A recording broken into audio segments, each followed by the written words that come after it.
The Constitution hasn't been made yet. As we're studying the colonies, they hadn't yet created the Constitution, but they were living in such a way that was leading to a place where the Constitution was the next logical step. What is happening in America during the colonial times is super duper important to the freedom that comes in the Constitution, because they had to build up that confidence that they could handle it. Hey guys, I am super excited. I really love studying the Constitution. I love studying freedom. I love studying history. It's just kind of my gig. I love it. A lot of what we're going to talk about today has come to my awareness, not through anything I have done, but from a program called Lemmy. And one of the keys that Lemmy uses to teach leadership education is something called Georgics.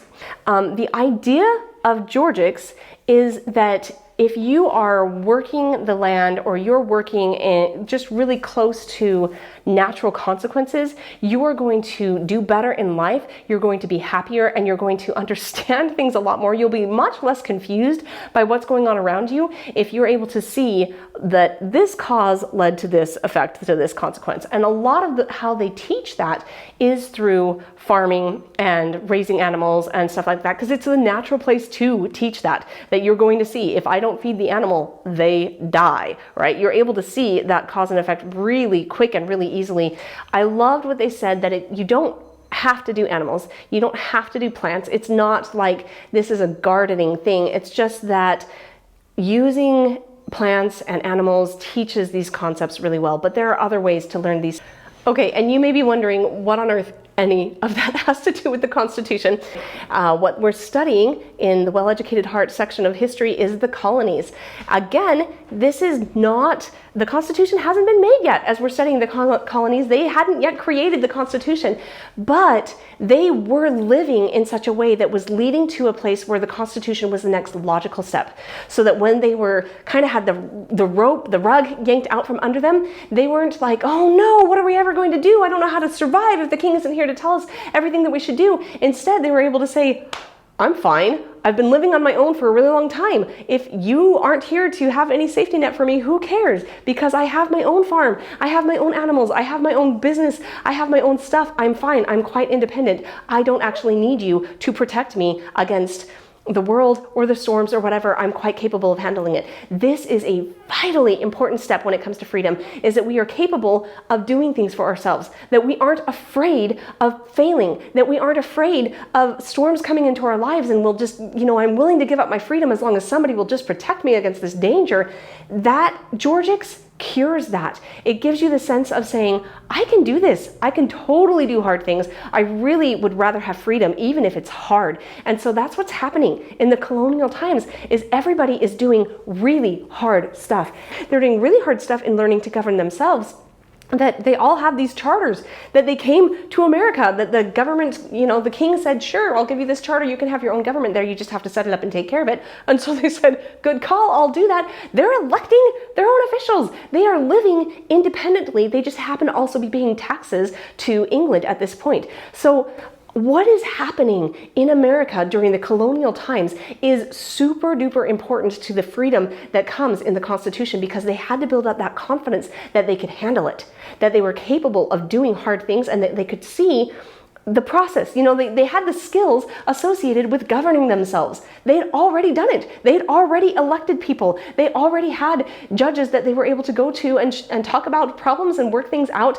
They already had that. It was when that started to grind down to a halt, when it started to be a real problem, that the king was just too busy to assign new judges. He was too busy to assign people to be in charge of stuff over there in the colonies, that they started getting really frustrated. They started feeling like, hey, not only are you not doing your job, but we can do it, and way better than you're doing it right now. So this Georgics is a very important growing up period. So this is really exciting, that it's not actually building the Constitution yet, but it's all that groundwork that creates this swelling motion of the desire to have freedom, the skills to live that freedom, not only in Georgics, but also in, hey, we know how to elect people, we know which positions need to be elected, we know which positions aren't important to the running of a government, that a lot of that happened, that the king would say, I'm just going to assign these people to be over you, and it was like, why are we paying this guy's salary? They're not important. We could do it way better than they're doing it. It's not important. And so all of that is happening in the colonial period.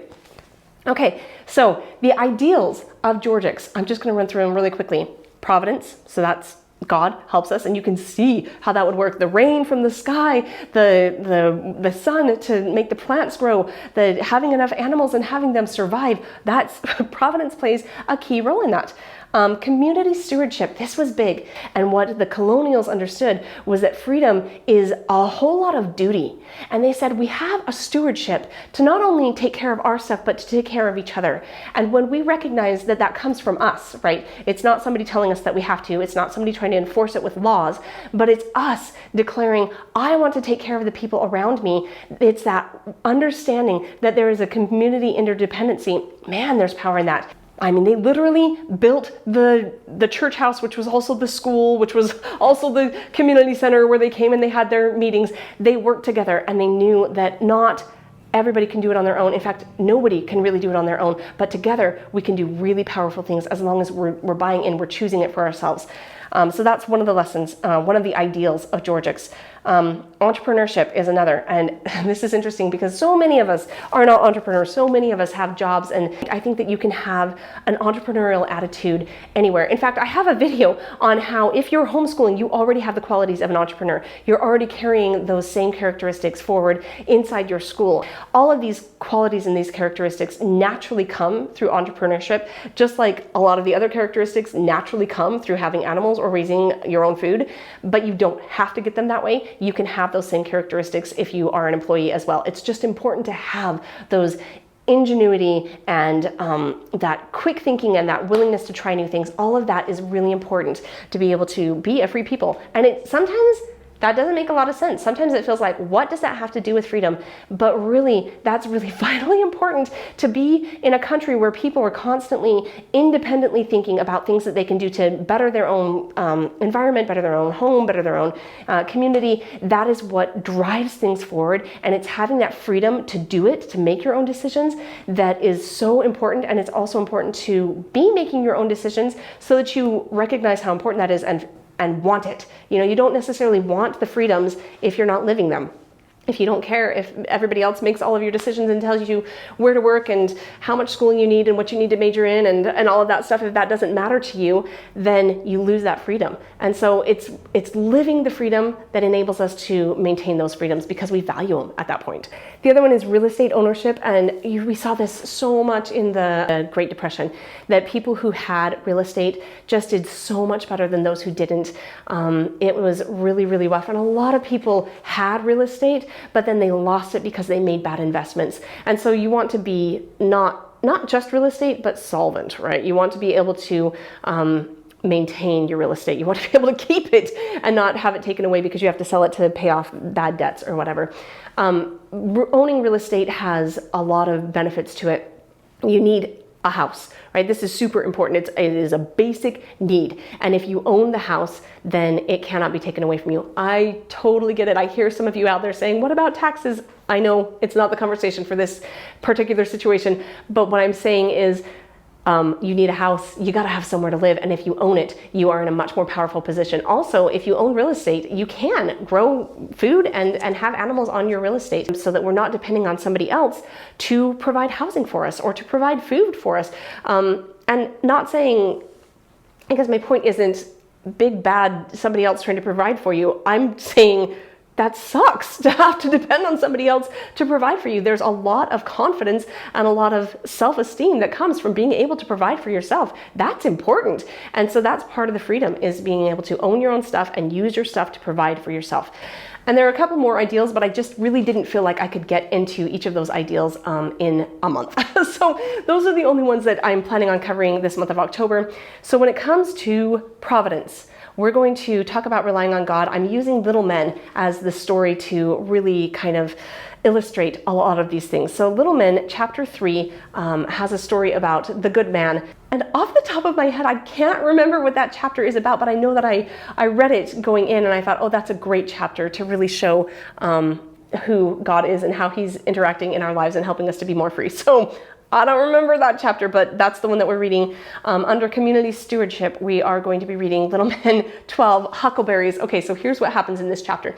Nan takes one of the little boys and she says, Nan's a little girl, and she's maybe 10 or 12, I don't know how old she is at the time.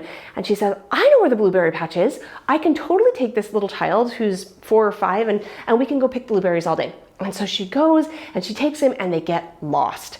And she's not able to find her way home. And yet throughout this entire time, when she's lost and she's scared, she never leaves him.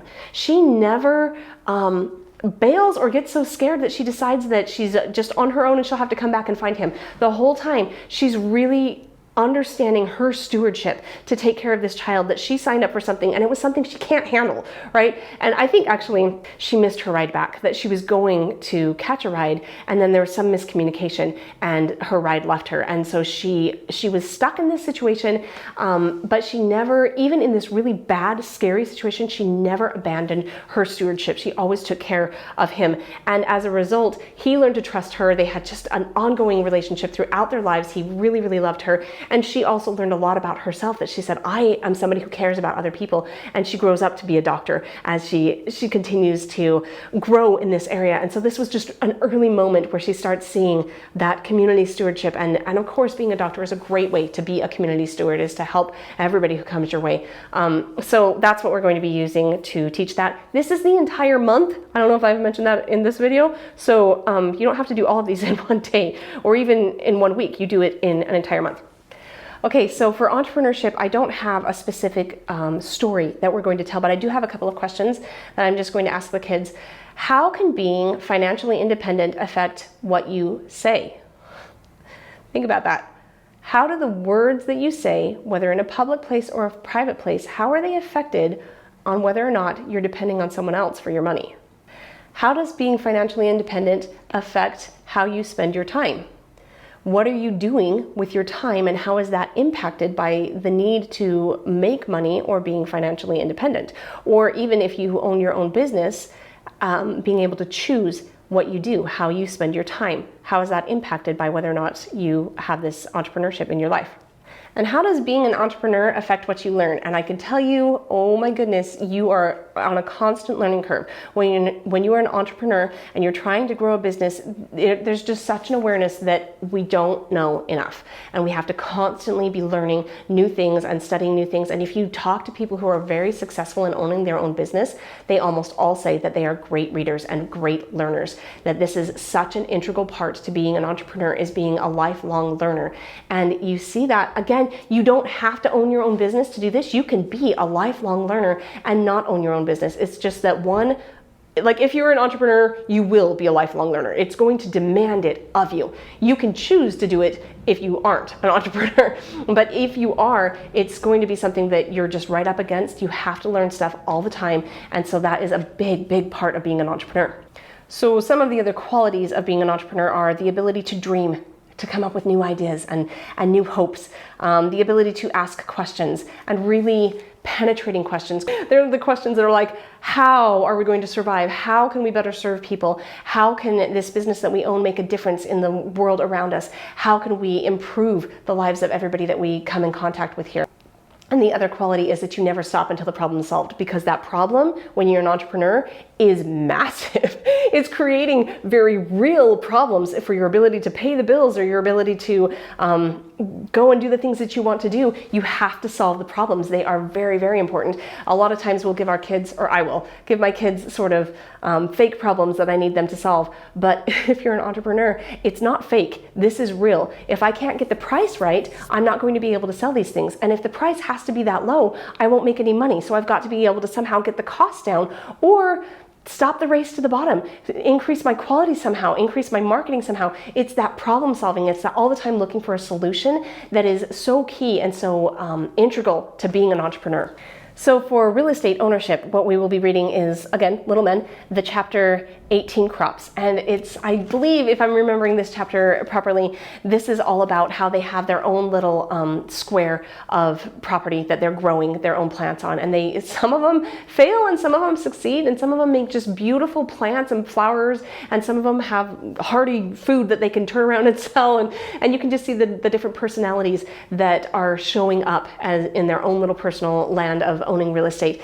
And also bringing to the forefront the idea that Jo, who's the daughter in Little Women, she is given Plumfield, which is this huge estate. And because she owns this estate, she's able to have this school for these boys, and she's able to kind of adopt several of these boys in and help them because she owns Plumfield. Owning real estate really does open a lot of options that are closed to us until we own the real estate. So that may actually take all of my time and all of my energy and all of my thought process. That may be all that we can get to, is just discussing the Georgics and reading the stories around the Georgics and having the discussions that come from reading that stuff. If it doesn't, I have a couple of videos that I have found that I think are really interesting. Also, there's a book in Libraries of Hope, Stories of the Pilgrims in the Freedom series. And so we could go back and read some of those stories if we want to have some more stories. I think that might be a little rough if we're already reading from Little Men. And then I don't know that I want to go and spend any more time reading, because we're also going to have other things that we read during the day. So we may just watch videos. There is a YouTube channel called Early American, and it's actually really cool to watch. It's just this, or you know what, alternately, you could watch homesteaders who are homesteading today. They're modern and they're not trying to pretend that they're in the old ages. They're just actually doing it today. I didn't have any of those written down, but I found several videos of people who do pretend that they're in the colonial days and how they would do specific chores and how their day would look and how they would cook and how they would take care of things around the house. And I'll just go ahead and put the links in the description, but they're just all channels of different videos of people who lived in the olden days and how they would dress and how they would live. Also, that month, we will probably watch a movie, Pilgrim's Progress. We try to watch it around Thanksgiving, but my kids have been bringing it up recently. They're like, I really love that story of the guy who's got the huge rock on his back and he's trying to make his way through all these different challenges and the big mud pit and the dragons and everything. They're like, when did we get to watch that again? And so definitely that Pilgrim's Progress was written around the time of the Pilgrims, or I'm sorry, of the colonial people, but it was also with that that point of view that the type of characters that you see in there are living the way that the colonial people lived. And so we will probably watch that movie as well. And that is all that I have planned for the month of October for Constitution. I hope this helps. I hope it's not super overwhelming, and I'm proud of you for making this far. Being a mom and being a dad really, really matters, and you're doing a much better job than you think you are. So keep it up, and I will see you on the next one.